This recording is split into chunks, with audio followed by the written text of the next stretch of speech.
Guys, TakuyaSugi here. Going to talk a little bit about the massive Korean Lost Saga patch that's on Korean Lost Saga tonight. But yeah, a lot of things have changed with Korean Lost Saga. A lot of balance has been brought to the game. A lot of reforms, at least 10 reforms, and crazy amount of changes with the UI, with the shop, with enchanting, with so much stuff going on. So let's just first talk a little bit about the UI. You can see I got this box up here. When you log into Korean Lost Saga now, you're pretty much going to start off in a plaza. And just before I get into this anymore, thank you to Kevin Koo for actually doing these translation notes. Google Translate was kind of giving me a hard time. I was getting a little bit of the gist of some things, but some nerfs and stuff. Like I kind of teased like earlier that Iori and Destroyer and Staff Master and all those got buffed, but they kind of got balanced, I guess you would say, if you want to be kind and say they got balanced and not nerfed. But yeah, this UI, you'll start off in a plaza when you log in to Lost Saga now, like Korean Lost Saga, and these boxes help you find rooms. The lobby you used to know is gone. So you'll start off in a plaza, or you can go to your HQ with the blue button. The blue button will go to your HQ. The green buttons, I'm pretty sure at least one of them is plaza, if not both of them. I'd say one's for fighting, one's for chatting. That's what I think it is. I'm not 100% sure. And this is probably elite mode. These are probably normal battles, and I have no idea what this is for. This is probably faction battle, I would say. Maybe that's faction battle. This is probably normal rooms. I can't translate everything. I'm sure someone's gonna figure it out or let me know in the comments. And thank you in advance for that. So yeah, it's like a throwback to the Lost Saga of old, where you could find rooms and such. I'm just going to go ahead and be kind of daring and click on that. So yeah, there you go. It popped up some plaza lists there. So you can be doing things while you're looking for rooms. You don't have to go and sit into a lobby now. Sit in the lobby. I'm a little bit scared to click on some of these. I'm going to click on this one. Yeah, that's your find button. That's your find room, and it's like the old menu. So I got a little bit nervous clicking that, but yeah, I didn't want to disturb Koreans or nothing. But yeah, so yeah, really nice way to find rooms, and probably it does probably apply to faction battle as well. So as long as you're waiting for a faction room, you don't have to really struggle with that as much anymore. So long wait times, you can do something in between practice or something. So that's very nice change. That's a very nice change. Other UI changes, you have your pet UI here. Your pet box is F7 now. Your options menu is located on the lower left, and this is your blue box here that'll open your options, and this red box underneath it will exit the game. So I don't want to exit the game. But yeah, other UI changes. Actually, no, I believe that's about it for UI changes. But there are shop changes, so let's talk a little bit about the shop changes. The major shop change, I believe, is pretty much taking away all heroes. I know this sounds outrageous, but every week it's going to kind of work like League of Legends, where you can have access to 10 heroes at a time. And I believe it's every week. It might be every other week, but we'll see. But for now, you only got these 10 heroes available right now. And these are all rank free except for, Soul Bad Guy, who's a premium. You'll have to use cash to buy him. And these are all the reformed characters this week. So all these characters got a reform. And they'll probably keep doing this, hopefully. That would be pretty nice to have older characters come in with a reform, especially in bulk like this. So yeah, you can pretty much buy all these characters for, on the cheap, 2,500 GP. That's not bad at all. Or you can buy the longer one for 10,000, and they're a little bit cheaper with the gold as well. So 7,500 gold. That's pretty cheap. That's like $7 give or take, I believe. But yeah, really nice stuff there. But it is kind of a drawback if you really want a hero. You're gonna have to probably work in Monster Dungeon to get them, or you'll probably have to use something like whatever this is. I'm guessing this is kind of like a pick your own hero for premium cost, I guess. I don't know. I can't afford that. I'm not going to bother with it, but I'm sure there's stuff here that helps you get the hero you want. It's just going to be a little bit trickier getting it for GP at a given moment, which is probably a drawback for a lot of people. Because, I tend to buy Cyborg, for instance, with GP only, and I won't be able to do that under this system. I'll have to craft in Monster Dungeon. Other changes to the shop, Your enchant system is pretty much revamped now, so there's no enchanter of old in here anymore. So you can look and look, you're not going to find that enchanting thing. So yeah, that's pretty much changed. Enchanting system now uses. Let me see if I can find my crafting menu here. It's going to use your hero souls. Unfortunately, I don't have any of that kind of stuff. But you're going to have to use some other things in order to enchant now. The bonus is you can actually, through your failures, gain more success. So failing is not simply like a really depressing feeling, but you can say, well, you're going to get a better chance on your next go. So it is still depressing to fail, but you are at least getting a little something out of it, a better chance on your next go around. So yeah, and you can actually enchant past plus 25 now as well. You're not capped at plus 25, but I believe according to Kevin Koo's patch notes, once you get up to extreme levels of your enchanted gear, you have a chance to take a massive drop. I think it said something like you could drop all the way back down to plus 25, which would probably be heartbreaking if you got to like plus 40 or plus 50 or something. So yeah, you got to be wary of that kind of thing. And speaking of other caps, your level cap on heroes, this is something a lot of us don't have to ever worry about. But your level cap on heroes is not limited to 100 now. So you can level up to 300 on an Iron Knight, for instance, and have 300 weapon skill and 300 helmet or something crazy like that. I'm sure that would be pretty darn expensive to level up those skills that far, though. But yeah, you can imagine if someone who's already level 100 levels to level 300, that would be pretty intense. So yeah, what else? What else? I believe I've covered a lot of the really major UI shop kind of dynamics, but be sure to check out those Kevin Koo patch notes there.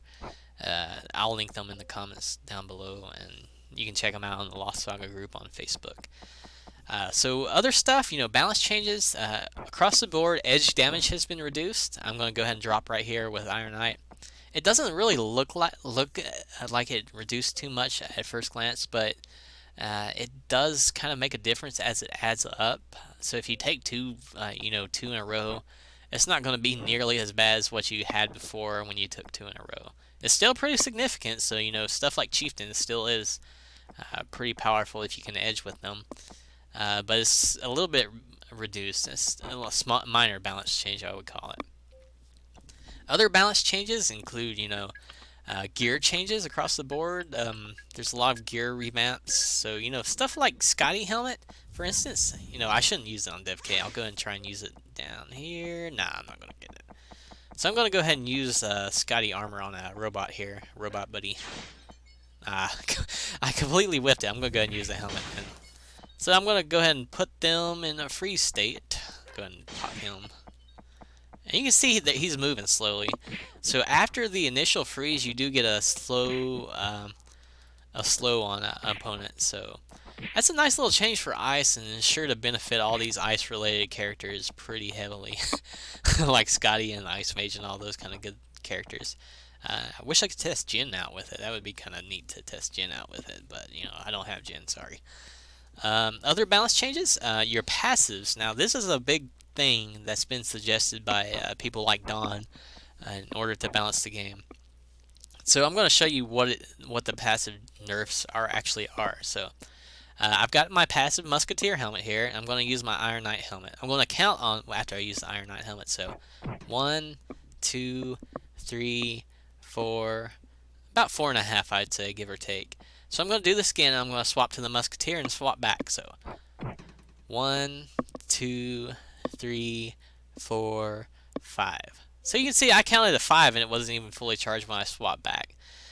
This is because passive gears now reduce the cooldown on the same slot. So when you swap to another character, it's going to be charging a lot slower than before. I believe the charge is actually cut in half, actually. So for everyone who you see wears an Arcanist robe, that's pretty much the go-to passive gear to wear. they're going to be reducing their cooldown for their armor skills significantly, and that can be a major deal breaker for a lot of people who use things like Scotty armor and Tau armor and Gold Priest robe, all those kind of good armors. So it's going to really hurt you um, if you don't clever like use your passive gears and kind of use if you crutch your breakfall helmet or your Arcanist robe, things like that, you're going to have a bad time on if you want to swap and rely heavily on your other gears. Unless you get super duper high cooldowns, it's still going to take a lot longer actually. You can see it takes a pretty good while in HQ, even with the supercharge. So moving on, other balance changes. Let's go and check out the Shaman helmet. You've probably been the victim of a Shaman helmet at some point if you've played Lost Saga for a while. Trying to find it here in my gears. I don't want to put it on the Musketeer. Yeah, I want to put it on the Iron Knight here. So I got two of them for some reason. But yeah, I'm going to go ahead and show you the Shaman helm nerf here. So I used both my skills, and I popped the Shaman helmet, and it didn't recharge in the full. Before in HQ, that would definitely recharge almost any skill to full using the Shaman helmet. Pretty much the Shaman helmet is significantly reduced in the cooldown boost it gives to your other skill. So it still helps, but it doesn't help like it used to. So you're going to have to pump those TKM boards and Scotty armors up just a teeny bit higher to get that to do your infinite like before. It's still going to be possible, I believe, but it's a lot significantly changed about the Shaman helm. I can't even speak straight. I'm so ecstatic about the nerfs and balance changes. Because you hate being the victim of this kind of stuff. It does work for people, but being the victim of it, it just makes the game so unfun. And speaking of nerfs and stuff, if I haven't mentioned it, you probably saw me mention it on Facebook and saw in Kevin Koo's patch notes.